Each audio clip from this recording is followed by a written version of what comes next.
نحمده ونصلي على رسوله الكريم اما بعد اعوذ بالله من الشيطان الرجيم بسم الله الرحمن الرحيم يا ايها الذين امنوا اتقوا الله وكونوا مع الصادقين صدق الله العظيم۔ بزرگوں اور پیارے بھائیوں، اللہ تعالیٰ کا بڑا کرم اور احسان ہے کہ اللہ تعالیٰ نے ہم کو ایمان کی دولت سے نوازا ہے۔ اللہ تعالیٰ مرتے دم تک ہمارے ایمان کے عقائد کی حفاظت فرمائے، ایمان والی بہترین زندگی اور ایمان والی بہترین موت نصیب فرمائے۔ انسان کی فطرت میں بنیادی طور پر اللہ رب العزت نے خیر کو غالب رکھا ہے۔ انسان میں خیر غالب ہے،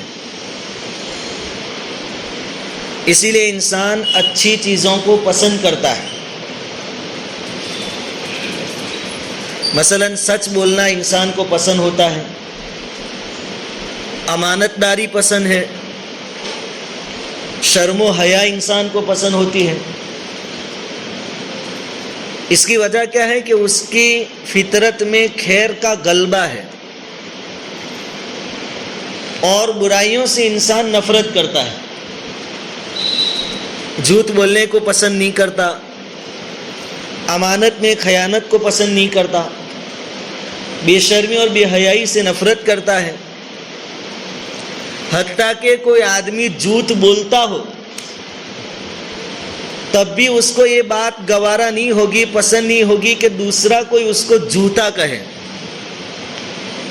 حالانکہ وہ جانتا ہے کہ میں جھوٹ بولتا ہوں، لیکن کوئی دوسرا اس کو جھوٹا کہے، اس سے برداشت نہیں ہوگا۔ اور بہت سی مرتبہ انسان اپنے جھوٹ کو چھپانے کے لیے بہت ساری کوششیں کرتا ہے۔ یہ ساری چیزیں جو ہے وہ انسان کی فطرت کا تقاضا ہے کہ انسان کی فطرت میں خیر ہے، اور خیر کی طرف انسان مائل ہوتا ہے، پسند کرتا ہے خیر کو۔ یہی وہ چیز ہے جس کے بارے میں نبی کریم صلی اللہ علیہ وسلم نے ارشاد فرمایا کہ ہر پیدا ہونے والا بچہ فطرت اسلام پر پیدا ہوتا ہے، یعنی اس کے اندر پیدائشی یہ صلاحیتیں ہوتی ہے کہ وہ اللہ کے احکام کی اطاعت کرے۔ لیکن پھر اس کو ماحول دوسرا مل جاتا ہے تو حضور نے آگے فرمایا کہ اس کے ماں باپ پھر یا تو اس کو یہودی بنا دیتے ہیں یا نصرانی بنا دیتے ہیں، پھر جیسا ماحول ملتا ہے آدمی ویسا بن جاتا ہے۔ تو انسان کے بننے اور بگڑنے میں ماحول کا بہت بڑا اثر ہے، بہت بڑا۔ صرف انسان ہی نہیں، دوسری چیزیں بھی ماحول سے اثر لیتی ہیں۔ مثال کے طور پر پانی جو ہے اس کی فطرت ہے ٹھنڈا ہونا، اور پینے والے کی پیاس کو بجھانا، یہ اس کی فطرت ہے۔ لیکن گرمی کے زمانے میں جب کہ ہر طرف گرمی ہوتی ہے، تپش ہوتی ہے، اس وقت پانی کی ٹھنڈک بھی غائب ہو جاتی ہے، اور پانی جس کی فطرت ٹھنڈا ہونا ہے وہ بھی گرم ہو جاتا ہے، اور پھر پیاس بجھائے بجھتی نہیں ہے۔ یہ اس کی ٹھنڈک کیسے غائب ہو گئی؟ ماحول کے اثر کی وجہ سے، کہ ماحول گرم تھا، پانی بھی گرم ہو گیا۔ اور اگر انسان کو اچھا ماحول ملے تو آدمی سنور جاتا ہے، بن جاتا ہے، فرشتہ صفت ہو جاتا ہے، بلکہ پھر اتنی خوبیاں جمع کر لیتا ہے کہ فرشتوں سے آگے بڑھ جاتا ہے ماحول سے۔ جیسے پانی گرم ہو گیا تو آپ نے اس کے اندر برف ڈال دیا تو وہ ایک دم ٹھنڈا ہو جائے گا، آدمی اس کو شوق سے پیے گا۔ اسی طرح آدمی کو اگر اچھا ماحول مل گیا تو وہ اپنی اوریجنل فطرت کی طرف لوٹ آئے گا، نیکیاں اس کے لیے بالکل آسان ہو جائے گی۔ تو خلاصہ کلام یہ کہ انسان کے بننے اور بگڑنے میں ماحول کا بہت بڑا دخل ہے، بہت بڑا رول ہے۔ اس ماحول کو بچانے کے لیے شریعت نے، نبی کریم صلی اللہ علیہ وسلم نے بہت سارے اقدامات کیے ہیں، بہت سارے قدم اٹھائے ہیں، ماحول بچا رہے، بنا رہے، اس کے لیے قرآن نے تو کہہ دیا یا ایھا الذین آمنوا اتقوا اللہ وکونوا مع الصادقین کہ ایمان والو اللہ سے ڈرو اور سچوں کے ساتھ رہو. اگر تم سچوں کے ساتھ رہو گے، اچھوں کے ساتھ رہو گے تو آپ بھی سچے اور اچھے بنے رہیں گے. حضور صلی اللہ علیہ وسلم جب ہجرت فرما کر مدینۃ المنورہ تشریف لے گئے تو ہجرت سے لے کر مکہ فتح ہونے سے پہلے تک عرب کے اندر جتنے مسلمان تھے سب کے لیے حکم یہ تھا کہ وہ ہجرت کر کے مدینہ آ جائے، چاہے وہ مکہ میں رہتے ہو یا کسی اور جگہ رہتے ہو. عرب کے آس پاس تمام کے لیے ایک حکم تھا کہ ہجرت کر کے مدینہ آ جائیں، اور یہ ہجرت کرنا فرض قرار دیا گیا تھا، واجب قرار دیا گیا تھا کہ آپ کو ضروری ہے کہ آپ وہ ماحول چھوڑ کے مدینہ آ جائیں. کیا وجہ تھی؟ کیونکہ مدینہ میں اسلامی معاشرہ پروان چل رہا تھا، وہاں ایک اسلامی ماحول تھا.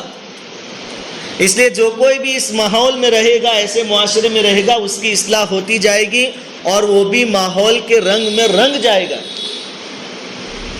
ہجرت کر کے جو مسلمان آئے ان کی تعداد سینکڑوں میں تھی، یعنی 300 اور 400 تھی. لیکن جب حضور صلی اللہ علیہ وسلم مکہ فتح کرنے کے واسطے نکلے، اس وقت حضور کے ساتھ 10,000 صحابہ کرام موجود تھے. 10,000 تو ساتھ میں تھے. ان کے علاوہ مدینہ میں عورتیں تھیں، بوڑھے لوگ تھے، بیمار تھے، اور بہت سارے لوگ ایسے بھی، یعنی صحابہ کرام ایسے بھی حضور نے چھوڑے ہوں گے جو مدینہ کی حفاظت کر سکے. ایسا تو ہوا نہیں ہوگا کہ پورا مدینہ خالی کر دیا ہو. تو اتنی بڑی جماعت کیسے تیار ہوئی؟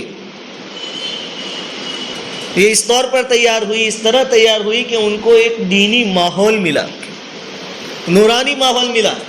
اور یہ جو ہجرت کر کے آئے تھے ان کا بیک گراؤنڈ کیا تھا، ان کا ماضی کیا تھا؟ وہ پہلے کون تھے؟ شراب کے عادی، زیناکاری میں مبتلا، کمزوروں کو دبانا ان کا شیوا تھا، فخر کرنا بات بات پر ہی ان کی عادت تھی. ایسی خرابیاں ان کے اندر پہلے موجود تھی. لیکن یہ مدینہ میں آ کر بسنے والے لوگ بعد میں ایسے بنے کہ آج تک دنیا میں ایسی کوئی جماعت آئی نہیں، اور قیامت تک صحابہ کرام کے جیسی کوئی جماعت تیار ہوگی بھی نہیں. یہ بدلاؤ ان کے اندر کہاں سے آیا؟ یہ پوری دنیا کے لیے آئیڈل اور نمونہ کیسے بنے؟ سب سے بڑی وجہ یہ ہے کہ ان کو ماحول ملا، مدینہ میں دینی ماحول ملا. تو انسان کے بننے اور بگڑنے میں ماحول کا بہت بڑا اثر ہے، بہت بڑا دخل ہے. اس لیے قرآن نے کہا سچوں کے ساتھ رہو، جہاں مسلمان ہو وہاں رہو، دینی ماحول ہو وہاں رہو. ماحول بگڑے نہیں، اس کا کتنا خیال رکھا شریعت نے. مسئلہ بیان کیا کہ پڑوس میں کوئی آدمی اپنا مکان بیچ رہا ہے، یا جہاں ہماری زمین ہے بازو والا پڑوسی اپنی زمین اس کے بازو میں بیچ رہا ہے، تو شریعت نے خریدنے کا سب سے زیادہ حق پڑوسی کو دیا ہے. اس کو کہتے ہیں حق کے شفعاء. کیونکہ جو نیا آدمی خریدے گا آئے گا، پتہ نہیں وہ کیسا ہوگا، اس کا ماحول کیسا ہوگا، کلچر کیسا ہوگا. اگر وہ بگڑا ہوا ہے، اس کی عادتیں بگڑی ہوئی ہے، تو ان لوگوں پر بھی اثر پڑے گا. اس لیے مسئلہ بیان کیا کہ پڑوسی اپنا مکان بیچے تو اس کا جو پڑوسی ہے اس کو سب سے زیادہ حق ہے خریدنے کا. ہاں، وہ قیمت وہ دیتا ہو جو وہ دینے والا ہے. جو تیسرا آدمی خریدنے والا وہ جتنی قیمت دے رہا ہے اتنی یہ بھی دے رہا ہو، تو پہلا حق اس کا ہے، پڑوسی کا. تاکہ کوئی نیا آدمی آوے الگ کلچر کا، الگ عادتوں والا، تو اس کا اثر ان پڑوسیوں پر نہ ہو. ماحول کو پاک اور اچھا بنانے کے لیے حضور صلی اللہ علیہ وسلم نے اور بھی بہت ساری تدبیریں اختیار فرمائی. حضور صلی اللہ علیہ وسلم نے اس بات کی ترغیب دی، ہمیں شوق دلایا کہ نماز فرض جو ہے وہ مسجد میں ادا کرو. جماعت کے ساتھ مرد لوگ مسجد میں نماز پڑھیں، لیکن آگے اور پیچھے کی جو سنتیں ہیں وہ اپنے گھروں میں پڑھیں. اگر باپ 5 وقت کی نماز کی سنتیں گھر میں پڑھے گا تو اس کی چھوٹی اولاد اس کو دیکھے گی. نماز کتنی امپورٹنٹ چیز ہے، بچوں کے ذہن میں یہ بات آئے گی. حضور نے فرمایا کہ سنتیں اور نوافل گھروں میں ادا کرو اور فرض نماز پڑھنے کے واسطے مسجد میں آؤ۔ کورونا کے زمانے میں جب گھروں پر نماز ہو رہی تھی، جب لاک ڈاؤن ختم ہوا اور مسجدوں میں آنے کا سلسلہ شروع ہوا تو بہت سارے لوگ ایسا کہہ رہے تھے کہ ہم نے اتنے زمانے تک گھروں پر نماز پڑھی تو ہم کو دیکھ کر ہمارے بچے اور عورتیں بھی نمازی بن گئے، کیونکہ 5 وقت کی نماز کا ماحول ان کو گھر پہ ملا۔ لیکن شریعت کا حکم تو اس سے پہلے سے ہے، ہمیشہ کا ہے کہ آپ فرض نماز روزانہ 5 وقت کی جماعت کے ساتھ مسجد میں ادا کریں اور سنت اور نوافل گھروں میں پڑھیں، ایک ماحول بنے گا۔ یہاں تک ترغیب دی کہ گھر میں ایک جگہ ایسی ہونی چاہیے جہاں نماز ادا کی جائے، تلاوت کی جائے، جس کو مسجد البیت کہا جاتا ہے، یعنی گھر کی مسجد۔ ایک جگہ باقاعدہ ایسی ہونی چاہیے۔ جس وقت ہم مکان بناتے ہیں تو ہماری پلاننگ ہوتی ہے، بیڈ روم یہاں ہوگا، کچن یہاں ہوگا، یہ وہاں ہوگا، یہ وہاں ہوگا۔ اس وقت اس کا لحاظ اگر رکھ سکتے ہو تو بہت اچھا رکھنا چاہیے کہ ہماری عبادت کے لیے جگہ کون سی ہوگی۔ بہت سارے لوگوں کے مکانات میں یہ چیزیں ہوتی ہیں۔ اب جب گھر میں ہی مسجد ہوگی تو وہاں کا ماحول کتنا نورانی ہوگا۔ بہرحال عورتوں کو تو گھر میں ہی نماز پڑھنی ہے، ان کے لیے بھی ایک جگہ متعین ہو، نکی ہو کہ یہاں نماز پڑھے۔ اس کا ایک اثر ہوتا ہے اولاد پر، گھر والوں پر، ایک دینی ماحول قائم ہوتا ہے۔ حضور صلی اللہ علیہ وسلم نے ارشاد فرمایا کہ اپنے گھروں کو قبرستان مت بناؤ، گھروں میں قرآن کی تلاوت کرو، گھروں میں۔ خاص کر کے سورہ بقرہ کے بارے میں ارشاد فرمایا کہ جس گھر میں سورہ بقرہ پڑھی جاتی ہے شیطان وہاں داخل نہیں ہوتا۔ شیطان جنات سب ایک ہی قسم کے ہیں۔ جناتوں کی پریشانی، شیطان کی شرارتوں سے حفاظت کیسے ہوگی؟ آپ گھر میں سورہ بقرہ پڑھیے۔ ہم سورہ بقرہ پڑھتے ہیں لیکن کب؟ جبکہ مکان کا اوپننگ ہو، ایسی بات نہیں، ہمیشہ کا معمول بنائی۔ اور قرآن کی جتنی تلاوت ہو زیادہ تر اپنے گھروں میں کیجیے، اس سے بھی بچوں پر ایک اثر پڑے گا، ماحول بنے گا۔ بچوں نے زندگی بھر دیکھا کہ باپ ہمیشہ مغرب کے بعد اور فجر کے بعد اس جگہ پر بیٹھ کر ایک سپارہ پڑھتا تھا، آدھے سپارے کی تلاوت کرتا تھا، ذکر کرتا تھا، تسبیح یہاں بیٹھ کر پڑھتا تھا۔ پھر آپ کے مرنے کے بعد اس جگہ پر ٹی وی لگانے سے بچے گھبرائیں گے کہ نہیں یہاں تو باپ پڑھتا تھا بیٹھ کر، اب اس پڑھنے والی جگہ پر ہم ٹی وی نہیں لگائیں گے، اتنا لحاظ رکھیں گے۔ اور اس سے ایک اسلامی ماحول، اسلامی کلچر جنم لے گا، دین کا ایک ماحول پیدا ہوگا۔ اور سب سے آسان ماحول پیدا کرنے کے واسطے کچھ دیر کتابی تعلیم اگر ہو جائے، نور علی نور۔ نبی کریم صلی اللہ علیہ وسلم کی حدیثیں بیان کی گئی ہے، مثال کے طور پر فضائل اعمال ہے، کھانے کا وقت ہے، اس سے پہلے 5-10 منٹ کے لیے بھائی پہلے تعلیم کر لیتے ہیں، سب لوگ جمع ہوتے ہیں، پہلے تعلیم کر لیں پھر کھانا کھائیں گے۔ دن میں 1-2 مرتبہ تعلیم ہو، حدیثیں حضور صلی اللہ علیہ وسلم کی بچے اور گھر والے سنیں گے، اس کی ایک نورانیت ہے، ہر چیز کا ایک اثر ہوتا ہے، حدیث کا بھی اثر ہے، قرآن کریم کی آیتیں آتی ہیں، اس کے ترجمہ اور تفاسیر بیان کی جاتی ہے، اس کا بھی ایک اثر ہے۔ اس طریقے سے ان چھوٹے موٹے کاموں کے ذریعے ہم اپنے گھر کا ماحول دینی بنا سکتے ہیں۔ اس کے بعد جب آدمی اپنے گھر سے باہر نکلے تو اپنے پورے دن کا شیڈیول دیکھیں، میرا بیٹھنا اٹھنا کس کے ساتھ؟ قرآن کہتا ہے وَكُونُوا مَعَ الصَّادِقِينَ، سچے لوگوں کے ساتھ اور اچھے لوگوں کے ساتھ آپ رہو، آپ کا بیٹھنا اٹھنا ان کے ساتھ۔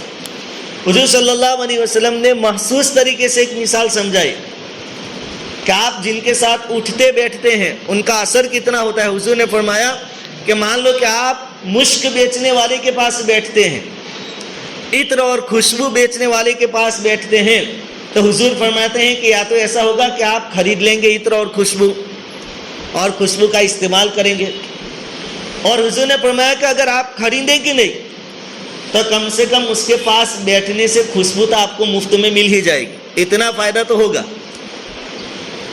اور اگر آپ کی دوستی غلط لوگوں کے ساتھ، برے لوگوں کے ساتھ ہے تو اس کی مثال حضور صلی اللہ علیہ وسلم نے ارشاد فرمائی کہ ایسی ہے جیسا کہ بتی میں جو پھونک مارتا ہے اور بتی کا کام کرتا ہے، آپ اگر اس کی دکان پر بیٹھنے جائیں گے, بتی پر بیٹھنے جائیں گے, تو ممکن ہے کہ وہ جو چنگاری نکلے گی آگ کی, اس سے آپ کے کپڑے کیا ہو جائیں گے, جل جائیں گے, یا کم سے کم دھوئیں سے آپ کے کپڑے کالے ہو جائیں گے. اتنا تو ہوگا. تو اچھے ساتھی, اچھے لوگوں کے ساتھ ہمارا بیٹھنا اٹھنا ہو تو اس کا ایک اثر ہماری زندگی پر آئے گا. ہر چیز کا ایک اثر ہوتا ہے. حضور نے فرمایا بکری والوں میں مسکنت ہوتی ہے, گھوڑے والوں میں فخر ہوتا ہے. جب ان چیزوں کا اثر ہے تو اگر ہم اللہ والوں کے ساتھ رہیں, سچے لوگوں کے ساتھ رہیں, ان کی صحبت میں ہمارا بیٹھنا اٹھنا ہو, تو پھر اس کا بھی ایک زندگی پر کیا ہوگا, اثر ہوگا.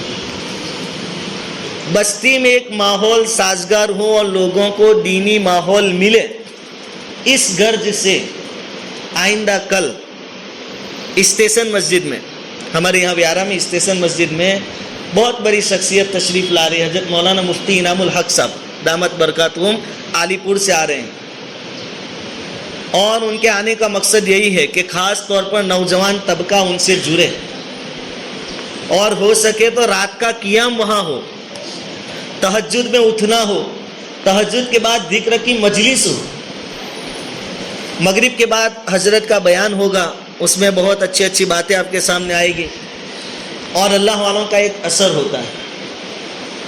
اسی لیے کہا گیا ہے کہ اللہ والے کے ساتھ ایک گھڑی کے لیے رکنا اور ٹھہرنا یہ 1000 رکعت نفل نماز پڑھنے سے بہتر ہے, یا 100 سال کی نفلی عبادت سے بہتر ہے. اتنا اثر ہوتا ہے اللہ والوں کے ساتھ اور ان کے پاس بیٹھنے اٹھنے سے. تو ہماری بستی کے لیے بڑی خوشی کا موقع ہے. کل مغرب کی نماز کے بعد ہو سکے مغرب کی نماز ہم اسٹیشن والی مسجد میں پڑھیں, مغرب کے بعد کی مجلس میں ہم بیٹھیں. عشاء کی نماز کے بعد آپ کے کچھ مسائل ہیں, کاروبار کی لائن سے, میاں بیوی کی لائن سے, جو بھی مسئلے ہیں اس کی مجلس ہوگی, آپ وہاں مسئلہ پوچھ سکتے ہیں, مفتی صاحب آپ کو جواب دیں گے. اور رات کا قیام خاص طور پر ہو سکے تو وہاں مسجد میں کریں, ہلکا پھلکا خود کا بسترا لے کر وہاں پہنچ جائیں اور صبح تک وہاں رہیں. تو رات میں جو اذکار ہوں گے, ذکر ہوگا, اسی طرح تہجد کی نماز کی پابندی ہوگی, دعائیں ہوگی, ان سب میں ہمارا حصہ لگ جائے گا. اس طرح ایک ماحول قائم ہوگا. پھر دھیرے دھیرے ایسی مجلسیں عام ہوگی تو انشاءاللہ پوری بستی لیول پر اس کے اثرات ہوں گے, اس کی نورانیت ہوگی. تو ہر ساتھی اس کی کوشش کریں گے بھائی انشاءاللہ. بہرحال پوری بات کا خلاصہ یہ ہے کہ آدمی کو بننے اور بگڑنے میں ماحول کا بہت بڑا دخل ہے. ماحول اچھا ملے گا آدمی بنے گا, اور اگر ماحول خراب ملا تو آدمی بگڑ جائے گا. اللہ تعالیٰ صحیح ماحول ہمیں نصیب فرمائے.